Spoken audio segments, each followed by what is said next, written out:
Daily wrap time again, and look, we're coming to the end of our stay here at Tokyo Disneyland. Beth's very disappointed, but we thought we'd come out the front of the great building just to give you one last wrap up. Look, the Wallabies, their mind is now firmly focused on the Uruguay clash, and normally, Beth, this would be a week where we're talking about the B team being rolled out, a minnow, it should be they'd shift down a gear, but it's sort of been the rise of the minnows this World Cup, and we heard today that the Wallabies are taking this game very seriously. Now, normally that'd be lip service, but it's probably more relevant than ever in this World Cup. They don't have any margin for error, I guess, in this game against Uruguay. Uruguay have already kind of pulled off an upset against Fiji, and the Wallabies have only won one of their first two games. So another loss would be a huge problem, in terms of their quarter-final qualifications. Yeah, you suspect they will roll out the lower end of their squad. However, Georgia loom as the better team, and ahead of the quarter-final, you suspect that they'd roll in their stronger team. So we're going to see the likes of Taniela Tupou, Jack Dempsey, Jordan Petaia probably if he's fit, Rob Simmons, that sort of player will come into the team, I suspect, this week. But how they play is the big part that they've been talking about today. Nick White, well, he spoke about the fact that they're very aware that they haven't been playing well in the first half, and that's an area of the game that they have to fix up. Yeah, I think just really excited. I think we just want to play footy and get out there, and maybe we just got to be a little bit more patient early on. But certainly, I don't think it's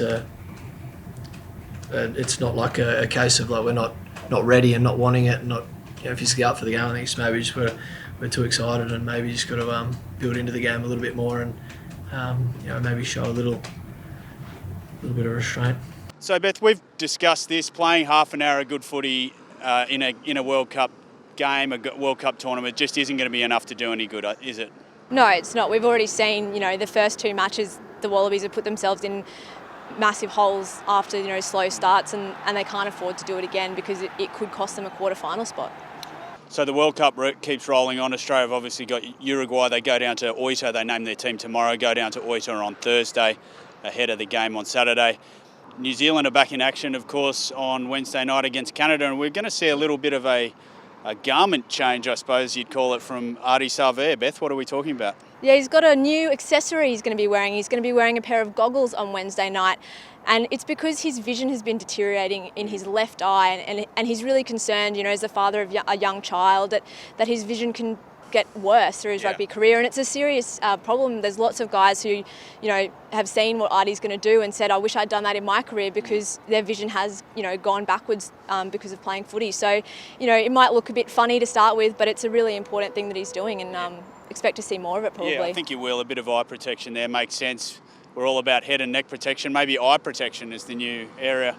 So the Waratahs are actually going to be making an announcement in Tokyo tomorrow, Beth. Rob Penny, who is actually coaching up here in Japan, a New Zealander, he's going to be talking to the media. Everyone's in Tokyo, so they're bringing the mountain to Muhammad, if you like. So that's a piece of news. And, of course, there's some sad news back in Sydney today. Jeff Sale, Randwick icon, passed away. Lots of tributes pouring in for Saley, as they call him down at Randwick, Beth.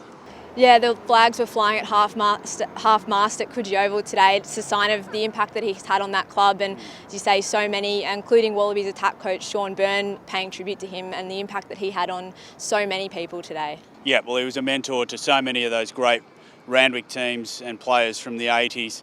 Look, Michael Checker and Eddie Jones, two of the leading coaches at this World Cup, they both played under Jeff Sale. So a mighty figure. Our thoughts are with Randwick tonight as the World Cup rolls on tomorrow. We'll have the Wallabies team announcement, and we'll have more updates for the Daily Wrap then.